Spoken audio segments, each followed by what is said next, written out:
Hi guys! I know it's been ages again. Thank you so much for your kind messages and for encouraging me to come back. I really appreciate it. I've just been overwhelmed with work during lockdown. Even though I'm working remotely, the university has had a lot of stuff going on, preparing for moving to mostly or all online teaching next year, and I've just been a bit overwhelmed. But I have a lot of videos that I really want to make, and this is the first of them.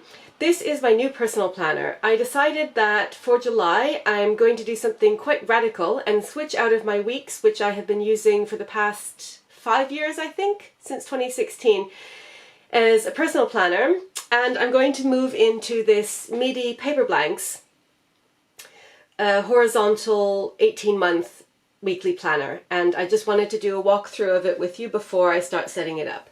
So this is from the company Paperblanks, which I'll leave linked down below. They have a really incredible range of beautiful hardbound and softbound planners and journals, and also dot grid planners or notebooks, which I will show in a separate video. I've used them before, but not for a few years. And I was inspired when I saw this incredible design. It's like a beautiful fantasy scenario. There's a wizard and there's a dragon drinking tea on a ship, and it's just incredible. So you can see the front and the back, which are just really stunning. These planners come in a variety of different sizes, and they have names that don't correspond to A5 or A6 or B6, but the sizes do correspond quite closely to the standard international paper sizes. So this one is called a midi, but it's actually pretty much identical to a B6. So this is a B6 Stalogy, so pretty much a true B6, and you can see that it's almost exactly the same. The Stalogy is a little bit taller, and this is a hardbound planner. Something that I really like about this company is that they use FSC certified paper, and they use recycled materials for the hardback binding. Sewn binding, really nice paper quality. So the outside is textured, so it's this very smooth surface, but you can feel that some of it's raised. So like, for example, these details are raised, and these, and a lot of these details you can feel, like, kind of if you run your hand over it. And it also has these like kind of sparkly features. So like these eyes, I'm not sure if the camera's picking it up, but they flash in the light. And this also, it's like foiled, so it's just really incredible, like stunning quality. And they always give you information about who the artist is or what the illustration is based on. So this one in the back, it gives you some information here about who the artist is and what the image is. They have a lot of different images that are based on medieval illuminated manuscripts, and like kind of various decorative, like bookbinding illustrations, and all kinds of really incredible artwork from all over the world and different periods of history. So it's really cool. So you can see it says 2020 to 21 here. There's no other branding. This is what the back looks like, so it's just the image, and I think that that is fantastic. It's really beautiful. And then here on the spine at the bottom it says 2020 to 21. So it's just really nice, very understated. That's in gold foil. Like I said, hardback binding. In terms of size, like I said, it's B6, so this is my A6 Hobonichi, and then this is my A5 cousin, so you can see it's right in between, so it is pretty much a true B6.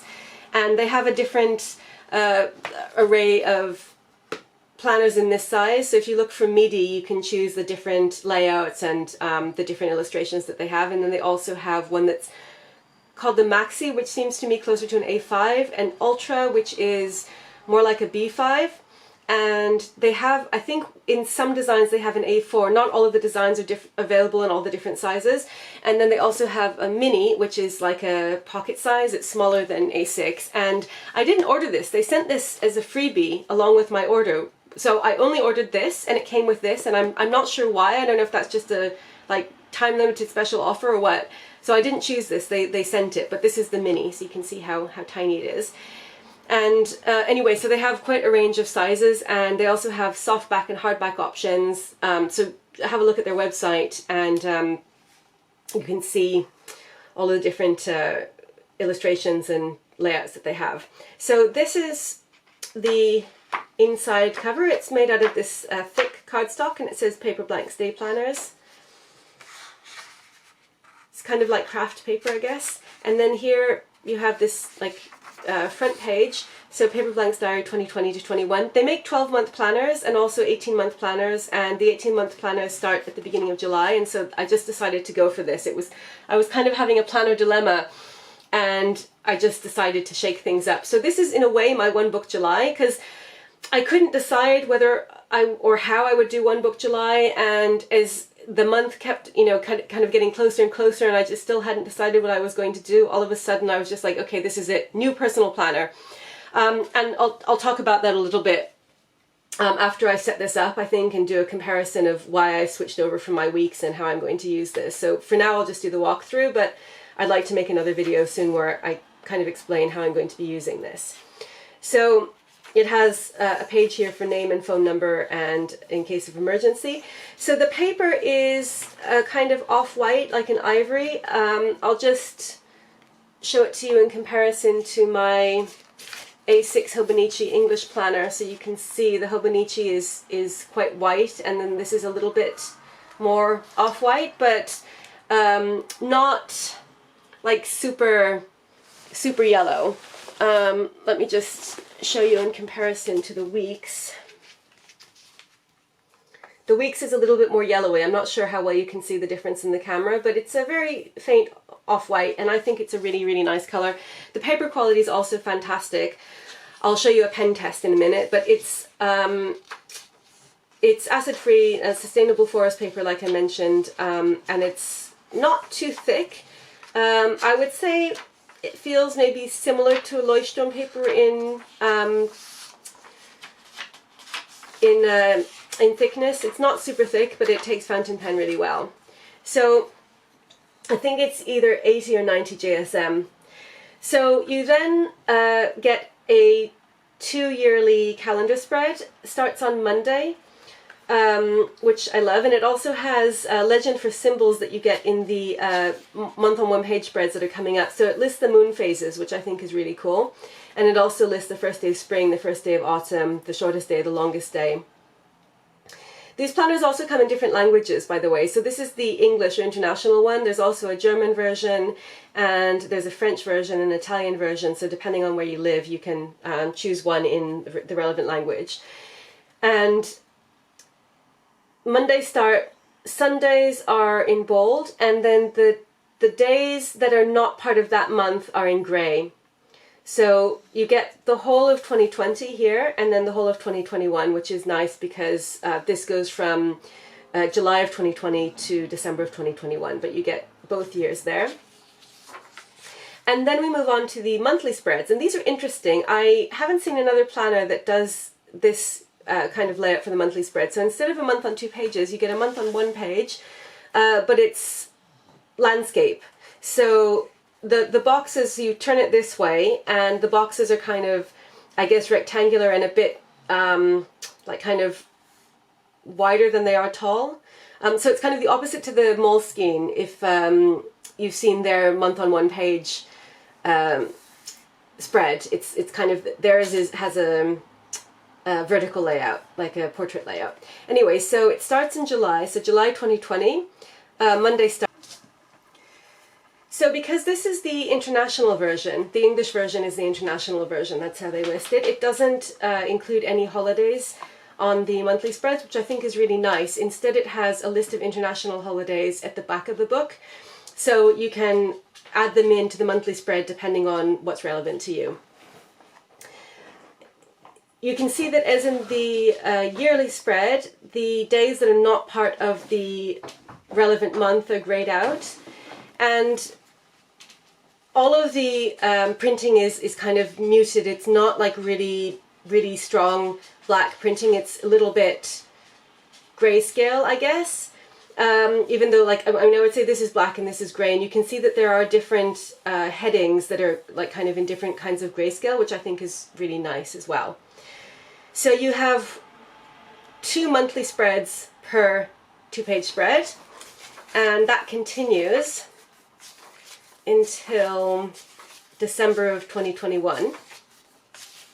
So because this is the B6 size, it's not huge. So you can see that these boxes don't fit a massive amount in them. So I think that this would be best either for noting down, you know, like kind of abbreviated appointments or things that you can like kind of explain here because there's quite a bit of margin, or else for tracking. So I'm thinking that's what I'm going to use it for, is for tracking. Then we continue on to another spread, which is kind of cool, that you don't see in a lot of planners. It's a timetable. So you have 4 of these, so 2 2-page spreads, and you've got time and then Monday through Sunday. So you have 1, 2, 3, 4, 5, 6, 7, 8, 9, 10 slots. So you could put in weekly activities like routines. So I'm thinking about putting in things like, say, the recycling goes out on Tuesday evening, and, you know, other things that occur, or like we have synagogue on Friday evenings, that kind of thing. So that you can just come here and look at that. But you could also use it obviously as a work schedule or a study schedule. So I think it's really nice that they give you a few of these, because then you could use them for different things. So like, for example, my teaching schedule, I could put on one of these, and then the home schedule in another one. And then, you know, use these for other more specific things if they come up. So I think that's really nice. And you have this really nice use of grayscale so that every other box is gray. And that's something that I really like throughout this planner. It looks really good. It's very high quality. The printing is beautiful. Then we have a blank page for notes, and then it goes into the 2020-21 setup. And this is a horizontal weekly layout. So it's lined. There are about 6 or 7 lines per day. And at the top it lists the week number, which I think is a really nice touch. So here we have week 27, and then it will be week 28 of the year. And it also lists the month at the top. So this is the end of June, the beginning of July. So I'm going to go in and back plan this, because I only ordered this, I think, on the 3rd of July, and I don't like the idea of having a blank spread. So Monday start, as you can see, and I think it's really nice how the day and the date are kind of a little bit, they have their own little section without the lines, so it stands out quite well, and really nice font, very minimalist, aesthetically pleasing design. So you've got Monday through Thursday on the left, and then you have Friday through Sunday on the right, and it gives you the moon phases, which I also think is a really nice touch. Whether or not you use them, you know, for practical purposes, I think it's really nice to have that there. Again, no holidays, because this is designed to be used internationally, which I also think is a really nice feature. And then you've got a blank space here for notes, and you have a little monthly calendar with the week marked out. So it continues like that. It always lists the month on the left at the top, and then the year on the right, and the week number, and then see here it's got some more moon phases. So I think that the only things that it includes here in this little space next to the day and the date are the moon phases and the first day of spring, the first day of autumn, the longest and shortest days of the year. So it just continues like that. So see, for example, here, this is the shortest day of the year, the winter solstice. So it includes that, and then it gives the time, I think, of the solstice in the UTC. So then we switch over to 21, so 2020, 2021, and it just carries on like that. Here you can see you get 2 bookmarks. So they're different colors. There's one red one and one yellow one. I think that the color of the bookmarks varies depending on what your design is, but I'm not sure. These ones are also red and yellow, so maybe the planners are all red and yellow. I haven't got any other planners. But the notebooks, I'll show you. I got some of the dot grid planners, and they have 3 bookmarks in different colors.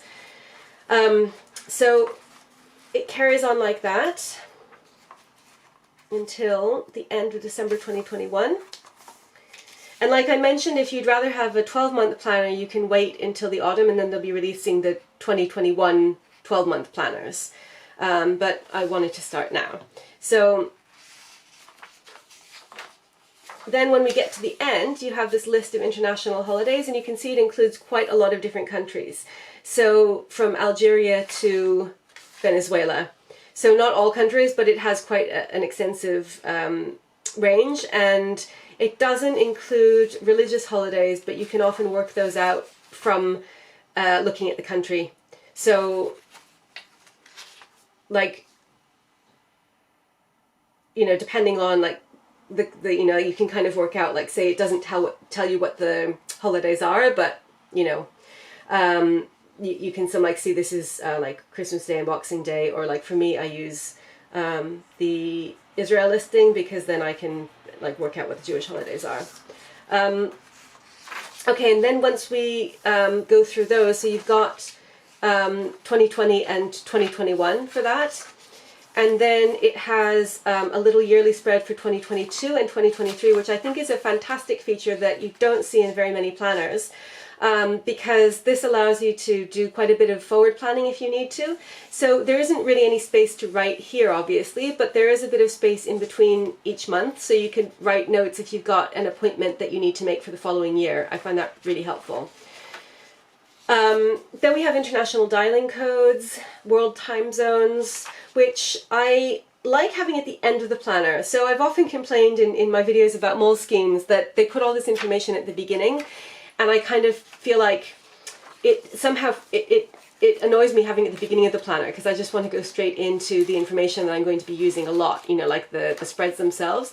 But having it at the end somehow doesn't bother me as much, because some of this is useful, and then if it's not, you can just ignore it. Kind of like how you have the information at the end of Hobonichis, it's the same layout.